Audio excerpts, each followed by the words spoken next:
बोलिए श्री पुरुषोत्तम भगवान की जय। बोलिए श्री कृष्ण भगवान की जय। बोलिए श्री वृंदावन बिहारी लाल की जय। नमस्कार दोस्तों, मेरे YouTube चैनल में आपका बहुत बहुत स्वागत है। आज के इस वीडियो में हम आपको पुरुषोत्तम महीने में कही जाने वाली परमा एकादशी महात्म का वर्णन कर रहे हैं। दोस्तों, आपने यदि हमारे चैनल को सब्सक्राइब नहीं किया है तो आप इसे आज ही सब्सक्राइब कर लें और बेल आइकॉन को प्रेस करके नोटिफिकेशन को ऑन कर लें, जिससे समय समय पर आने वाले वीडियो आपको मिलते रहें। आइए सुनते हैं परमा एकादशी महात्म की कथा। अथ परमा एकादशी महात्म। श्री युधिष्ठिर बोले कि हे जनार्दन, अब आप पुरुषोत्तम माह की, जिसको कि हम अधिक माह, खरमास और पुरुषोत्तम मास भी कहते हैं तथा लौंद का महीना भी कहते हैं, इसके कृष्ण पक्ष की एकादशी का नाम तथा उसके व्रत की विधि हमें बतलाइए। भगवान श्री कृष्ण बोले कि हे राजन, इस एकादशी का नाम परमा एकादशी है। इसके व्रत से समस्त पाप नष्ट होकर इस लोक में तथा परलोक में मुक्ति मिलती है। इसका व्रत पूर्वोक्त विधि से करना चाहिए और भगवान नरोत्तम की धूप, दीप, नैवेद्य, पुष्प आदि से पूजा करनी चाहिए। इस एकादशी के विषय की एक मनोहर कथा, जो कि महर्षियों के साथ काम्पिल्य नगरी में हुई थी, उसको कहता हूँ। अतः आप ध्यानपूर्वक इस कथा को श्रवण कीजिए। काम्पिल्य नगर में सुमेधा नाम का एक ब्राह्मण रहता था। इसकी स्त्री पवित्रा, अत्यंत पवित्र तथा पतिव्रता थी।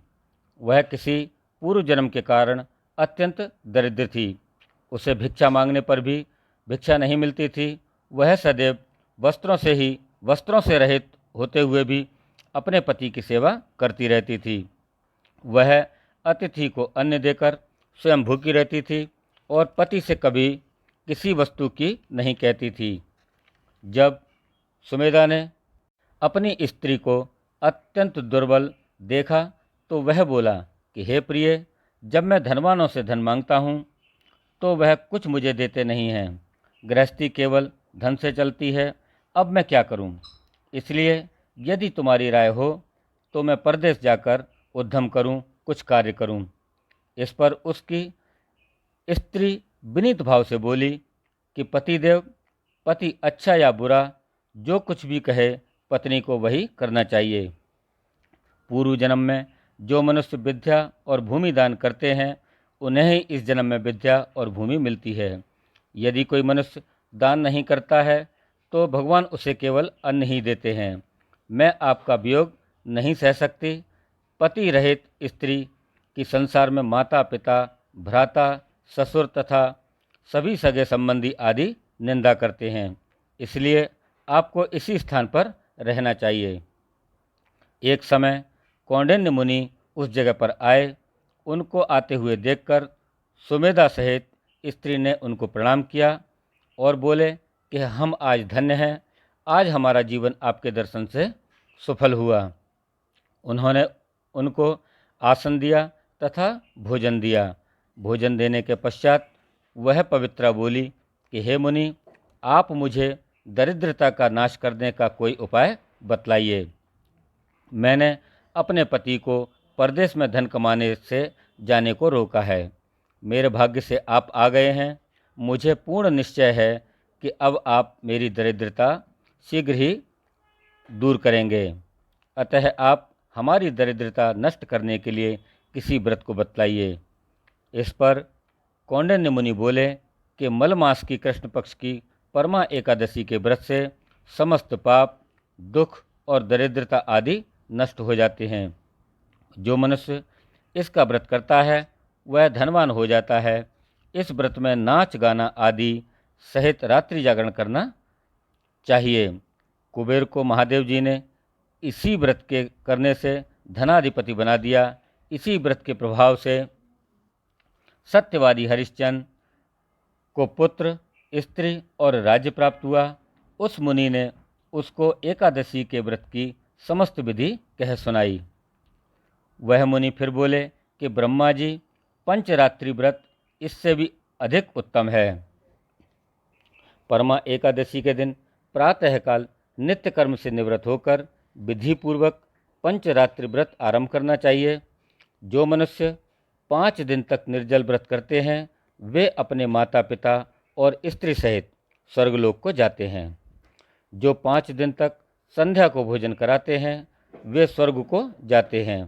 जो मनुष्य स्नान करके 5 दिन तक ब्राह्मणों को भोजन कराते हैं उन्हें समस्त संसार के भोजन कराने का फल मिलता है।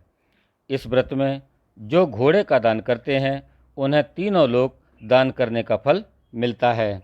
जो मनुष्य उत्तम ब्राह्मण को तिल सहित दान करते हैं वे तिल की संख्या के बराबर विष्णु लोक में जाते हैं।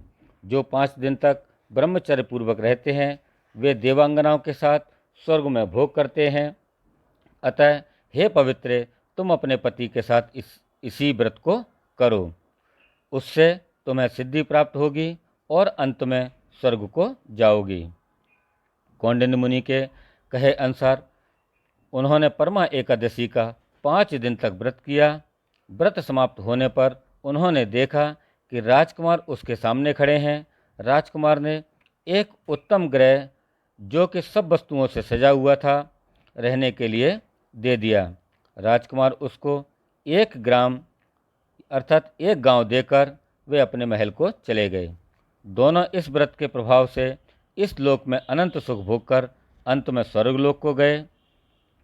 तब श्री कृष्ण जी बोले कि हे राजन, जो मनुष्य परमा एकादशी का व्रत करता है उसे समस्त तीर्थों तथा दानों आदि का फल मिलता है। जिस प्रकार संसार में 2 पैरों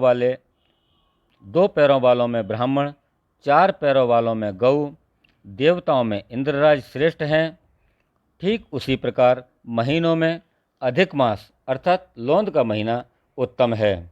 इस महीने में पंचरात्रि अत्यंत पुण्य देने वाली हैं। इस महीने में पद्मिनी और परमा एकादशी भी श्रेष्ठ हैं। उनके व्रत से समस्त पाप क्षीण हो जाते हैं, नष्ट हो जाते हैं। दुर्बल मनुष्य को एक व्रत जरूर करना चाहिए। जो मनुष्य अधिक मास स्नान तथा एकादशी व्रत नहीं करते हैं उन्हें आत्मघात का पाप लगता है। यह मनुष्य योनि बड़े पुण्यों से मिलती है, इसीलिए मनुष्य को एकादशी का व्रत अवश्य करना चाहिए। हे युधिष्ठिर, जो आपने मुझसे पूछा था सो मैंने आपको बतला दिया। अब आप इसका व्रत भक्तिपूर्वक कीजिए। जो मनुष्य अधिक मास की परमा एकादशी का व्रत करते हैं अर्थात पुरुषोत्तम मास की एकादशी का व्रत करते हैं वे स्वर्गलोक में जाकर इंद्र के समान सुखों को भोगते हुए तीनों लोकों में वंदनीय होते हैं। इति एकादशी व्रत महात्म समाप्त। बोलिए श्री पुरुषोत्तम भगवान की जय। बोलिए श्री कृष्ण भगवान की जय। बोलिए श्री वृंदावन बिहारी लाल की जय। दोस्तों, आपको कैसी लगी हमारी यह कथा आप हमें कमेंट बॉक्स में जाकर अवश्य लिखें। आप हमारे वीडियो को लाइक करें, शेयर करें और हमारे इस चैनल को सब्सक्राइब अवश्य करें। धन्यवाद।